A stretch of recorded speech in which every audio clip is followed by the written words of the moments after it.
Good morning. It's Friday, February 27th. We've almost made it through this month. This is the Automotive State of the Union. I have Steve Greenfield as a co-host today, and we're going to talk about Ford. We're going to talk about robotics and Burger King, because Steve seems like the kind of guy that eats a lot of Burger King.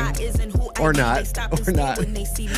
It's big news around here. If you live in the Northeast, everybody is so happy because the forecast is showing 40s to 50s, sunny, so it really feels like it's a different world. And March 1st is on Sunday, so we get to close out the month on a Saturday, which is always a pretty exciting thing in the auto industry, especially because a lot of dealers are still closed on Sunday. So a Saturday close, rolling into March 1st.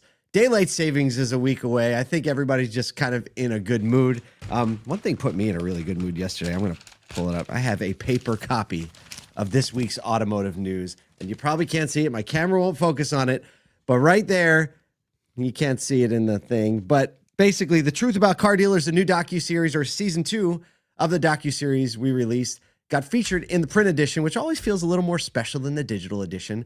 And the episode we released was with the Rohrman Auto Group on Wednesday. You can still watch it by going to thetruthaboutcardealers.com. And we've been getting messages and DMs and emails and text messages of people talking about the word I've actually seen more than any is what a beautiful episode.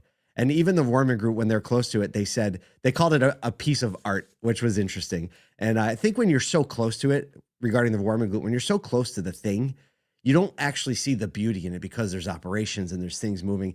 But you watch a group who is very technically savvy, who is very up to date and actually leading the charge on tech integration and how it affects consumer experience. And then you look a few layers deeper, and what you see is an organization, an operation, a group of people who are committed to the community, committed to bringing their people forward, and committed to this. I mean, it's kind of a bold statement, but to the restoration of society through a car dealership. I know that's kind of lofty, but we think it's true. I think you should check out the episode, thetruthaboutcardealers.com. And, we're trying to bring all this talk about transparency. We're trying to bring more transparency into the auto industry, and that includes the good stuff, not just the challenging stuff. What has us thinking, along with today's sponsor, what if retail automotive wasn't just a place that people try, but a place they build careers? That whole thing rings true when you watch these episodes, by the way.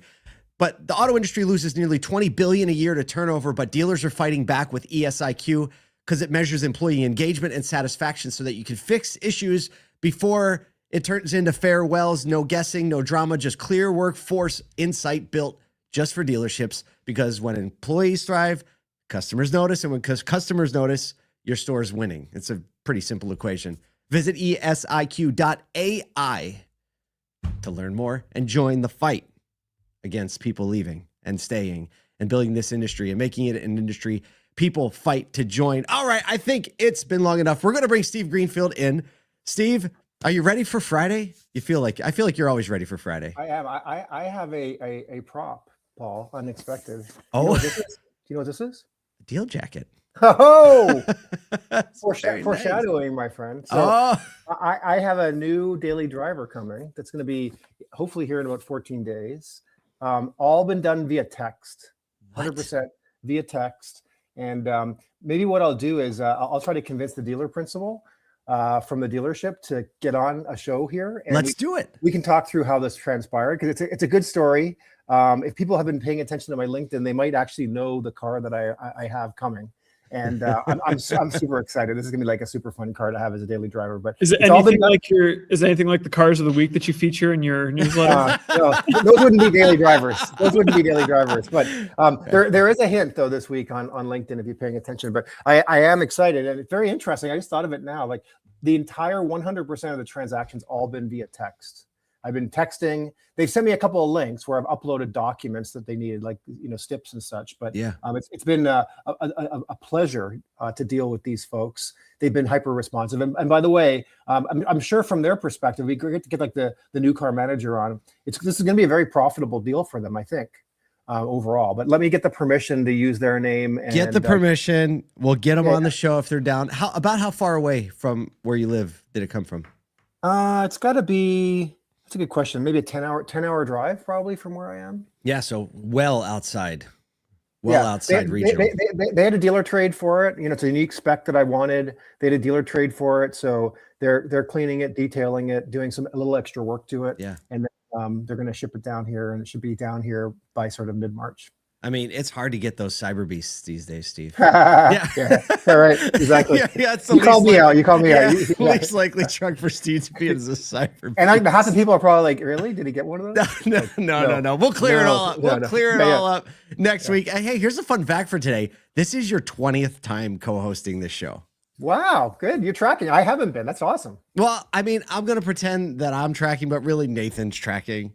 I don't know. I honestly don't know how he knows that. He probably searched we have a big doc, and he probably searched it and found it. But 20 times. Thank you so much. Good. This is we got to make it a good one then. Good night. All right, let's get into some news. You should show a leaderboard so we can compete on that. Like find the most common co-hosts, and I want to move up the leaderboard. It's either you or Michael Cirillo, and Nathan's going to build the edge. Yeah, I can build the leaderboard. Yeah, let me vibe code that real quick. He's gonna one shot prompt that sucker. It'll be on the screen before we're done.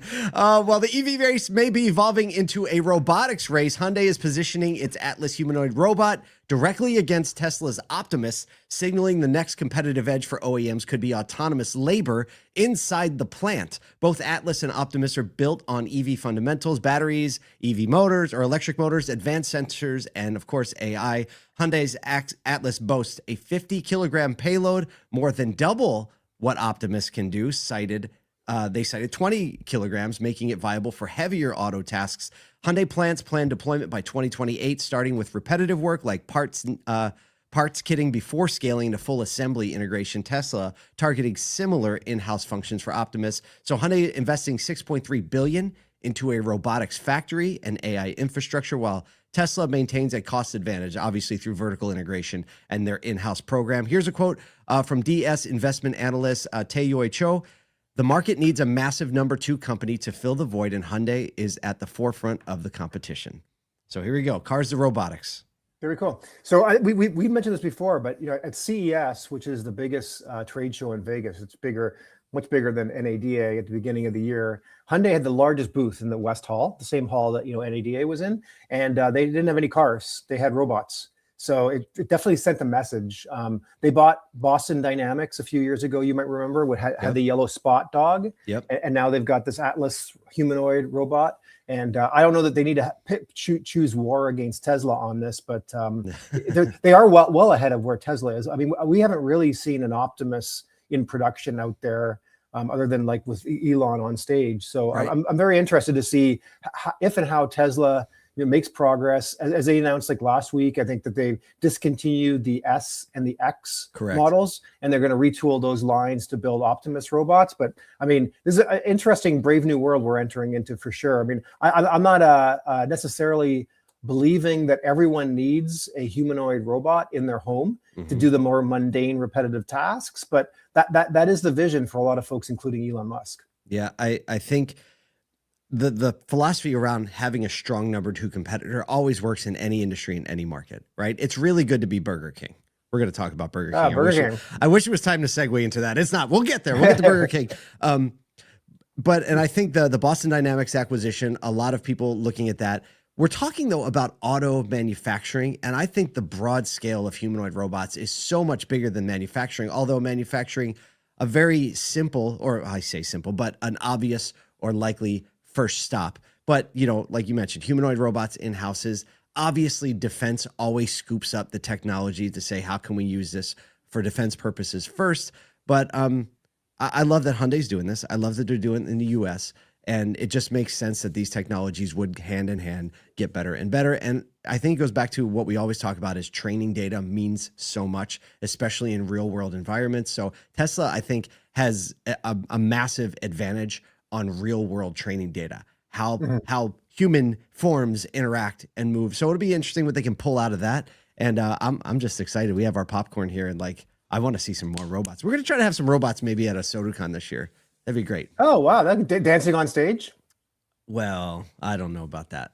That'd be great. All right, listen, if you have robots or have connections to robots and people want to show them off, we will roll out the red carpet. Or I think you need to talk to Jimmy at Plug. He had robots he had fighting. the battle in bots. booth. Yeah, That's right. battle bots are good.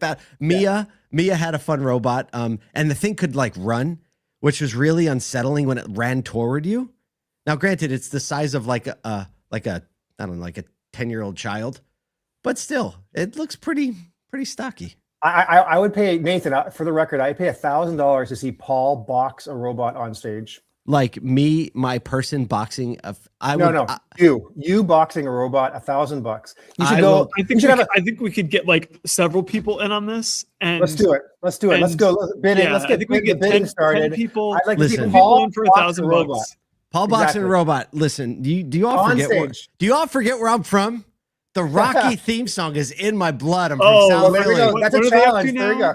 That's a challenge, baby. It's the next Rocky movie. There we go. We'll do it like the Rocky versus Drago fight. We'll like turn all the lights down. We'll drop some. We got to make this happen. Okay. Yeah, choose a charity. Choose a charity. Have bidding, and then we can betting on both sides. Who's going to win? Oh my gosh. Okay. Well, listen. All for a good cause. The seed has been planted. The seed has been planted, and there's cash on the table. Speaking of cash on the table. Stop. Segue. Time. All right, so service, big point of conversation. Ford wanting its franchise dealers to fix most vehicles the same day they arrive. It's a new initiative called Uptime Assist. The OEM is stepping deeper into service ops, targeting faster repairs, better part flow, and stronger uptime for retail and fleet customers. So Uptime Assist monitors every repair order opened by enrolled dealers. And if a repair stretches beyond 2 days, Ford will proactively reach out with some technical or parts support. Like, what's going on there? 70% of Ford repairs take less than 48 hours, but the average is still about 5 days. Since launching the program, repair times have been reduced for participating dealers by 10 to 15%, so some progress. Commercial customers, speed is more critical. Ford estimating fleet clients lose $500 to $1,000 per day when a truck is down. Dedicated hardware and software hotlines will route dealers directly to specialists, cutting some diagnostic resolution times from 8 hours down to 20 minutes. Here's a quote from Daniel Justo, VP of Ford Customer Service. He said, if they face any difficulty, just call us. We can access the vehicle remotely and help them identify what needs to be done. I've never seen anything like this, actually. What do they say in the corporate world?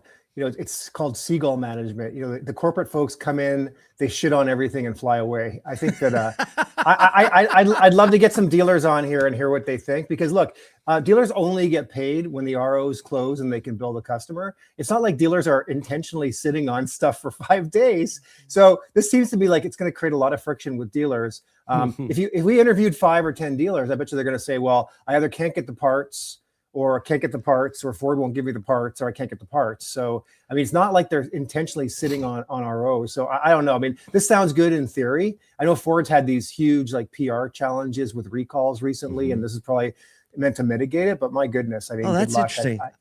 I don't know. Let's talk to some Ford dealers, because I don't know how this is going to play out, but I don't foresee this is going to be very well received by Ford dealers, but I could be wrong. Could be wrong. I mean, I'm trying to think about, so there's big conversation in all of the loss that happens from franchise dealers to independents. So it could be like, hey, let's get people coming back in. And my big thing is, if you are enrolling in this program where they're going to be monitoring ROs and saying, how can we get, if you don't get this out in 24 hours, you're going to hear from us, right? That doesn't sound like a good thing. That sounds like another layer of stress and pressure. But I wonder what benefit you get for doing like, do you get priority customer service, right? Is it like you're a diamond medallion now and you can call the front of the line and the people are extra nice and they're extra helpful? From a parts standpoint, like, do you get put at the front of the line, which really would make everybody else upset? Like, well, like I don't know enough about the program, but I think all of your questions are very valid, and it says dealers have to enroll. So, I mean, let's find some dealers who are enrolled. Let's find some dealers and hear what they think. Actually, Nathan, can you make a note of that? We're going to put a call out in the email. If anyone has been part of this program, our first call is going to be to Ed Roberts, of course. There you go. Good. Get it on. Seagull management. I've never heard that one. Well, since maybe something that could be considered that, we'll find out regarding Burger King and Seagull management and AI and robotics. This is a great way to wrap the show today. Burger King is rolling out an AI-powered platform called BK Assistant. It monitors nearly every aspect of restaurant operations, from inventory levels to employee-customer interactions and conversations, raising big questions about how AI oversight could reshape the future of frontline work. System aggregates POS data, inventory, equipment status, scheduling, and even drive-through conversations that go through the headsets onto one dashboard for managers to review and monitor. It's a voice-enabled AI named Patty. Mixed reviews on that. Lives inside the employee headset, answering questions and flagging issues in real time. Generates a friendliness score by listening to phrases like "Welcome to Burger King," "Please," and "Thank you." It can also auto-remove menu items when ingredients run out, alert staff to bathroom cleanliness issues, and notify teams when they're close to hitting upsell targets. I have all kinds of questions how it knows the bathroom is dirty. Here's a chief digital officer says, quote, "This is meant to be a coaching tool." I mean, it all makes sense. And I have a lot of questions.